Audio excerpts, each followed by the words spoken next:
Luc Longley, your jersey right here. I saw some of the vision, the NBA stores in Sydney and Melbourne, the lines that stretch out the door, and the sorts of people coming in. What's it like seeing that sort of popularity that you have, more than 2 decades after you won that last title?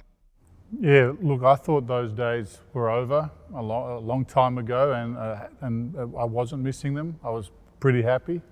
But then dropping into that environment and seeing the people just digging the 90s basketball and wanting to buy my gear, it was actually really poignant for me to put me straight back in those good years, and having fans come up and tell me how much they loved it and how impactful it was. I had one young man telling me stories about how he watched it with his dad, and that's how he remembers his dad. That's how they connected. And then you have someone else with their baby named Pippen, and it's just really quite wild how connected people still are to that era of basketball. And I guess I underestimated it. So over the years, you would have had a lot of, what's Michael Jordan like? Tell us a Dennis Rodman story. And I'll be guilty of that today at some point. But is it a welcome change having people come for you and to appreciate and acknowledge your accomplishments and your legacy? Yeah, certainly.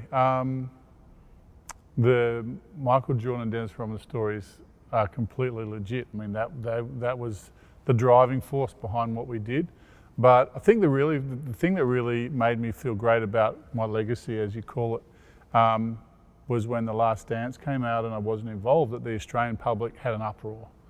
And it was the same public that had an uproar about me not being in that doco, the ones that showed up recently and bought my jersey. Those are the people that cared about it, that connected with there being an Australian in the NBA, not only an Australian in the NBA, but an Australian winning 3 championships. So those are the people that connected with it back then, and they were the people that were there. It was nice to see them being there for me, and I gave them everything I could.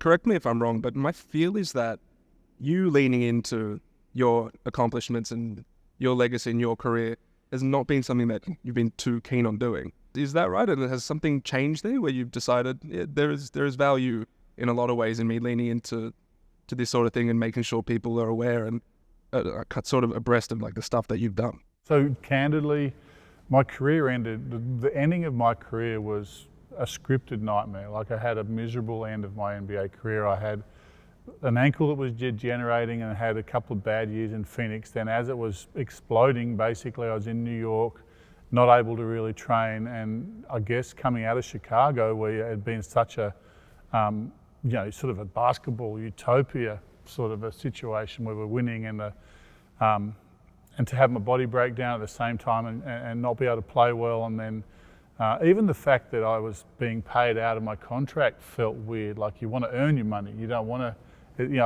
I accepted it because that's the way the collective bargaining is written, and obviously I'm going to, but it felt horrible to be a compensation claim at the end of a great career. I hated it, and I was really sad about it. And so I owned the Wildcats at that stage, but it wasn't that I didn't love basketball. It was just that I actually felt a bit embarrassed about the end of my career, and didn't focus for a very long time on the good years. And my recency bias, as I've said before, was those last 2 or 3 years of my experience in New York. And so yeah, that's what happened. So now that other people have generated some interest around it and brought it to me and said, hey, we appreciate it. And I guess that's just revitalized my pride in it. And equally as importantly, my kids have seen that be rewarded or recognized. And I've never wanted to make a song and dance about it, but I'm happy that other people are. So because of the way it ended, you didn't have closure, you just didn't have pride. Did that sort of cloud the pride you would have on your entire career? Strangely enough, it did. It really did. I mean, I was proud of it. I knew that. I mean, the rings were in my championship rings were in my safe for a long time. I didn't pull them out and think about them. I guess the other part of it, to be candid, is when you immerse yourself in basketball, and you start from when you were whatever it was 15, and I finished when I was 32. I had a lot of other things to distract me that I hadn't got around to. I built a charter boat and went to New Guinea and learned how to surf, and I just distracted myself with everything else and grew my own vegetables, whatever it was. went through a divorce, went through the GFC, had the house burned down. Life took over basically, and you just I don't know. I wasn't sitting around thinking about the Bulls years, and I think it was because that the last bit of my career was so yucky. Could you put into words what those Bulls years were like? Because I wasn't really like sentient at the time, and I've done my research, and I've done it over the past few years, and in the lead up to this as well. I don't really understand the sort of fandom that it was, right? The most I see is at a small market arena. I'll see a team playing the Lakers, and it's majority LeBron jerseys, right? Or a bunch of people going down to a corner and see Steph Curry warm up. Yep. How do you describe what the sort of fandom around that Bulls team was? Describing frenzied crowds at hotels and people lining the freeway as our bus drives down the freeway to win our 70th game, and having to use aliases, and going to arenas that are normally half full and having the place chock-a-block, seeing teams that didn't really want to be there against us. That's one way of describing it, but my favourite way of describing it was that Phil had a video room, and he had various bits and pieces in our video room that he thought gave us the message about our responsibility to the public to play beautiful basketball and to live up to being a Bulls. And he had a photo on the wall, and it was a photo, so the story goes that this guy had gone to Tibet to do a pilgrimage, and he'd walked for 3 days into wherever you walk. I don't know the geography of it, but he thought he was sort of in the middle of nowhere and about to arrive at a monastery, and he met a monk who was in this photo, and the monk's in his monk gear and a Bulls hat. And the message was that everywhere, wherever you go on the planet, people are watching you. This is the biggest news story on the planet, a basketball sports story, or one of them on the planet. And it was because of Michael Jordan's amazing star power. It was because of the other characters, Scottie's sort of beautiful way of playing the game, Dennis's maniacal way of playing the game, Phil's, whatever you want to call it, aura. But everywhere on the planet, people were interested in what we're doing, and we felt that as a team. We felt the responsibility, and that was more powerful to me than crowds in front of the hotel or a crowd in the gym. It was that sense that everyone was watching and everyone was digging the fact that we're doing it in a sort of an egalitarian way and sharing the ball. And while we still might have run 23 down the stretch to close out games, that we're playing a brand of basketball that people love to watch and having a ball doing it. I think of the perception that we have of a lot of those things. So Phil Jackson is the Zen master. Michael Jordan is this godlike figure. Dennis Rodman is this sort of funky guy. All that stuff that we see sort of on the outside looking in, was that all real? There wasn't room for any pretenders. When I first got there, I maybe thought I was pretending a bit, didn't know if I was good enough. But all that stuff is real, and I learned to be real in amongst all that and really figure out how to play in that system and in that environment in a way that was real and impactful and useful. So, MJ was really, a transcendental being. Dennis was really as mad as you think he is, probably madder actually, from my experience.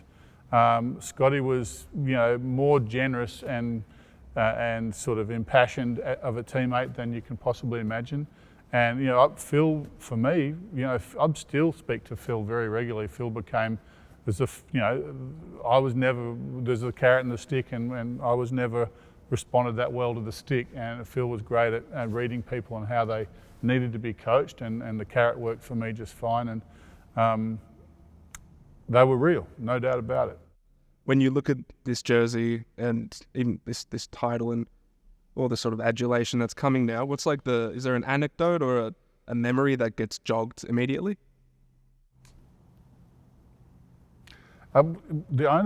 Interestingly, when I think about Bulls championships, I think about the Seattle series and the end of the Seattle series as the clock's winding down and there's 2 minutes to go or something and we know we're going to win. And I remember having the whole reality of it come flooding into me, not just that we're winning a championship, but that I was Australian and that the whole country was going to be excited and mum and dad and like just the moment of knowing I was going to be a world champion, I think, would be one of the strongest emotions I've ever felt in my life. And my response to it wasn't to jump up and scream, it was different to that, but yeah, it's not an anecdote, but that's the moment for sure.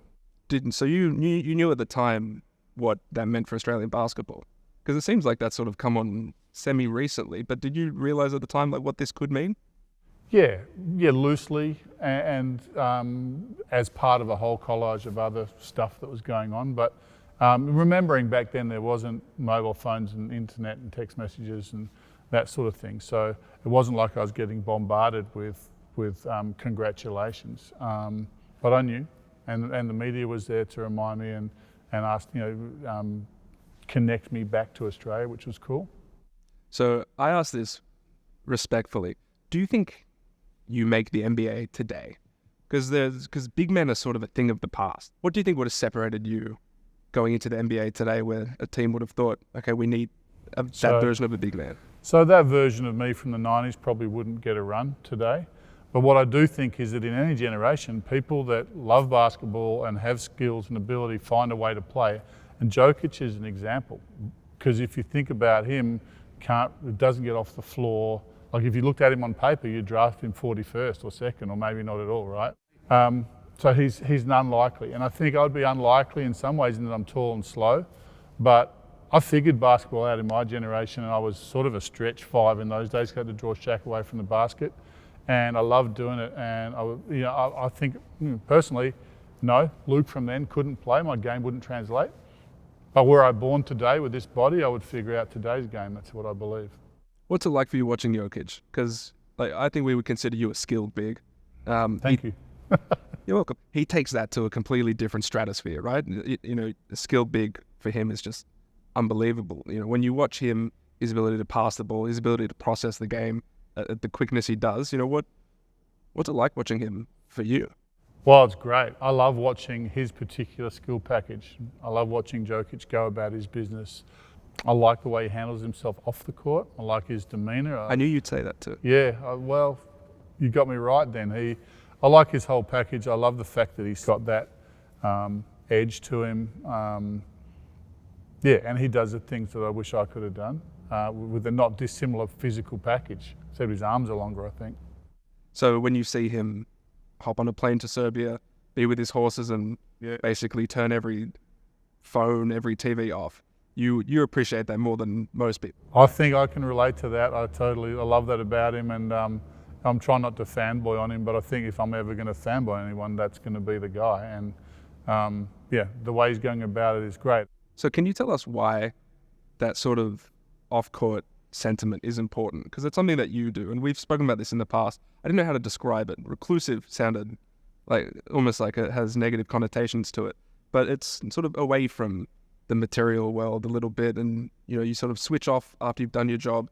You go home and you just be amongst family and just your own environment. What's the value in that?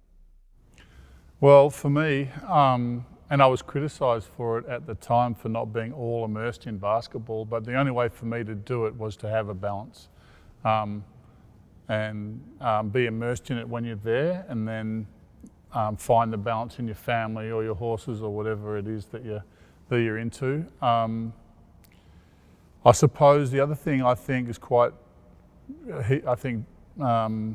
relevant is that I think when you're a professional athlete, you have a contract with the public. Now, I don't understand this in social media context very well because I don't do social media, but when you're interacting with the public, you have a contract with the public. They're paying and to see you, they're engaged in it. You owe them your full attention. I believe that as a professional athlete.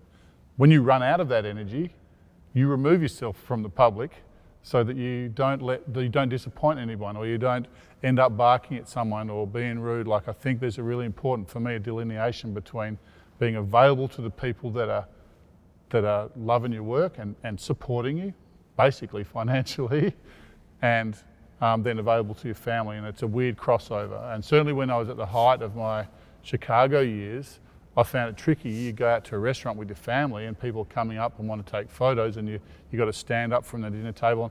That whole interaction can be clunky, and I can see how guys get short with it, but and my wife got short with it, but I believe you have a contract. So you're a part owner of the Sydney Kings. What did you do after you guys won the 2023 championship, back-to-back titles? Where did you I remember you told me this in the aftermath, but you sort of just went to what, a cabin somewhere? Just somewhere in Western Australia is sort of vaguely what I got from it. Yeah, so I have my primary home that I've owned for 30 years is on an old farm that I don't farm anymore, which is on the beach, and there's fish and there's surf, and it's it's in the middle of nowhere basically, and so I've always gone back there. Even when I was playing in the NBA, I would go back to that, which is a 5-hour drive from Perth, and that was where I'd get my energy from. And after the Kings Championship, I was basically in Sydney for nearly 5 weeks, and it's a real outpouring of energy and emotion. So I went back down there, and if I shop right, I can be I can lock the gate, I can be there for 2 weeks without having to go to the nearest town for shops. We got vegetables there and stuff, and so the milk starts to go off after a little while. So my wife and I just basically went down to home and charged up the batteries, plugged into the solar panels, so to speak. I want to ask a little bit about some of the Australians in the NBA right now. I think Jock Landale is one who his season was largely good, had some periods where he didn't play, but then come the playoffs, it looked like he entered the rotation ahead of DeAndre Ayton. What's it been like watching his development, especially from your perspective as someone who assistant coach of the Boomers a few years ago and have watched his growth, from where he was at St. Mary's to now? Yeah, it was great to see Jock finding his way in the NBA, and what he brought to that playoff series with Phoenix was fantastic, and it also was fantastic for Phoenix and it was fantastic for him.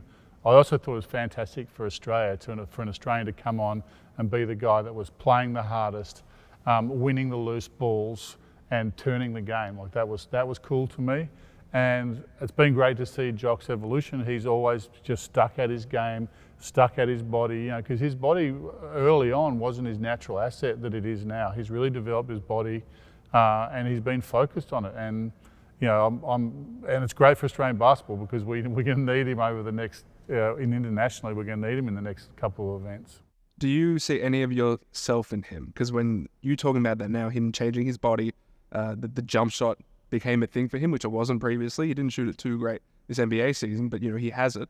He sort of shifted his game to suit the NBA, where it just inherently wasn't that, but he changed.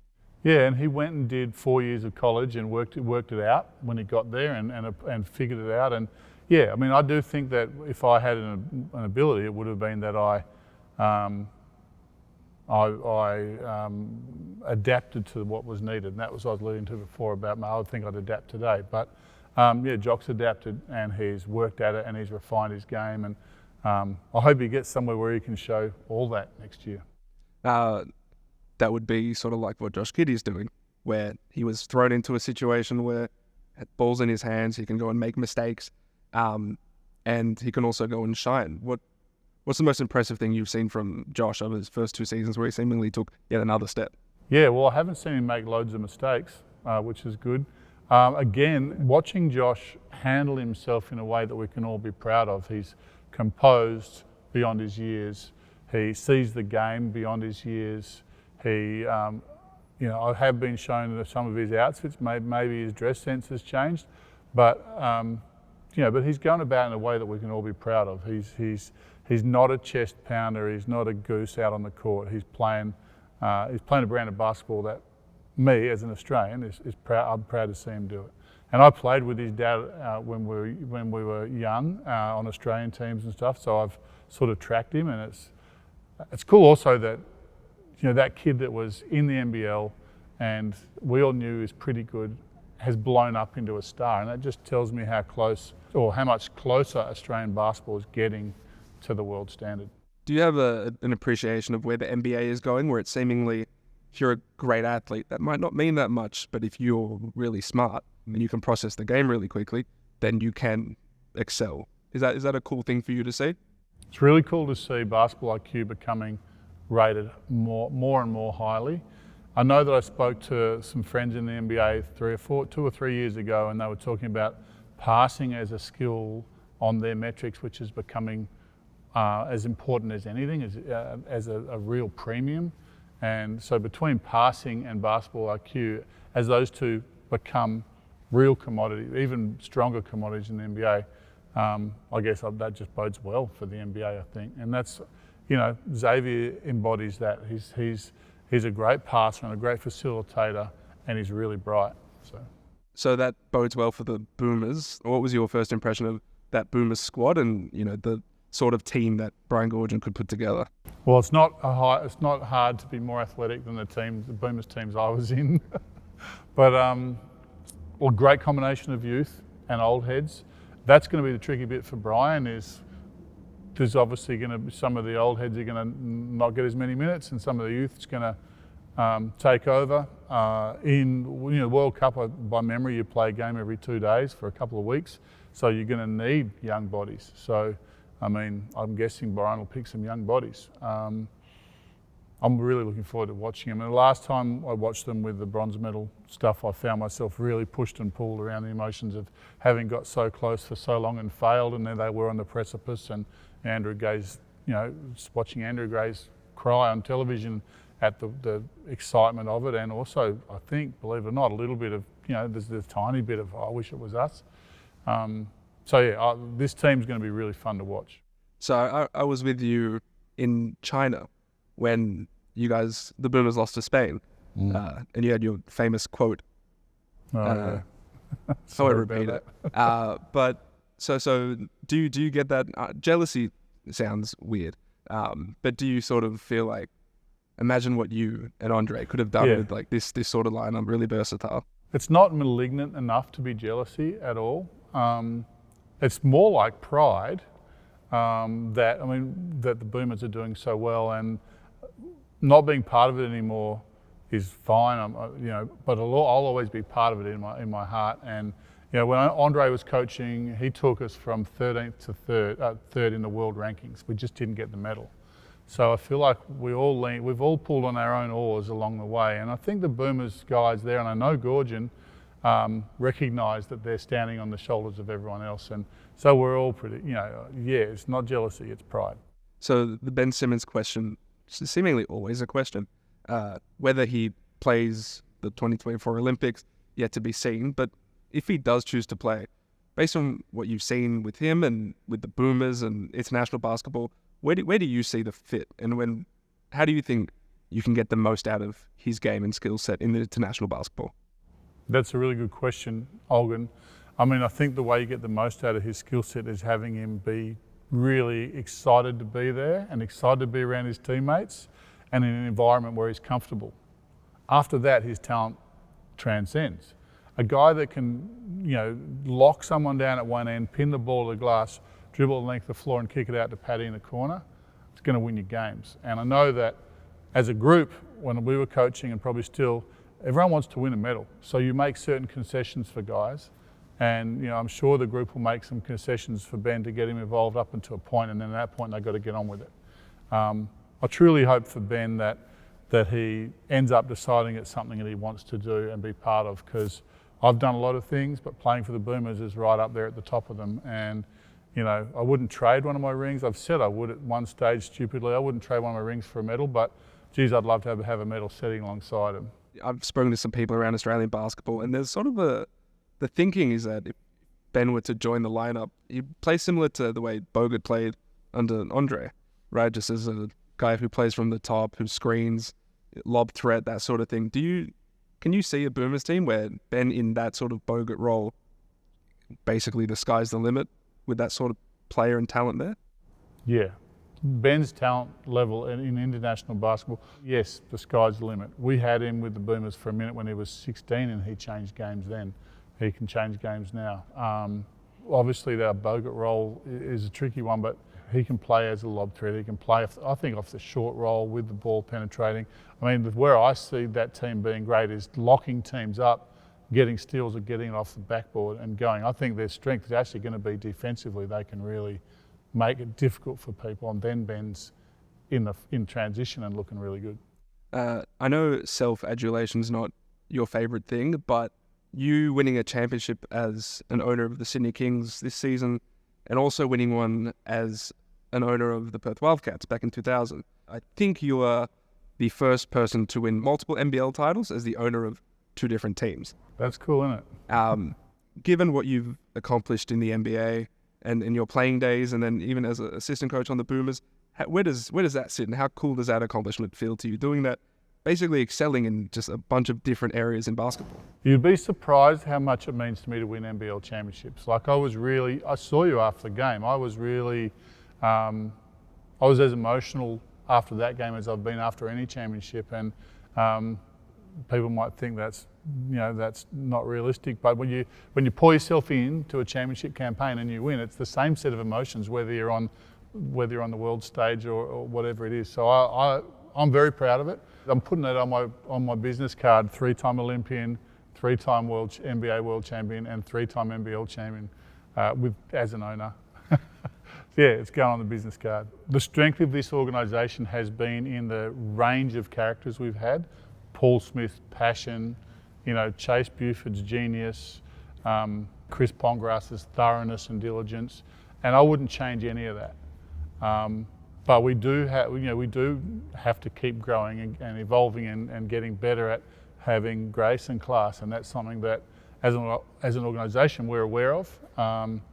But we're growing and changing like everybody else, and so at the end of the day, we prioritise winning basketball games and getting an exciting product onto the floor that people want to come and watch or come and boo or whatever you want, but come and be entertained. And I feel like we've done that, and we're going to keep doing that.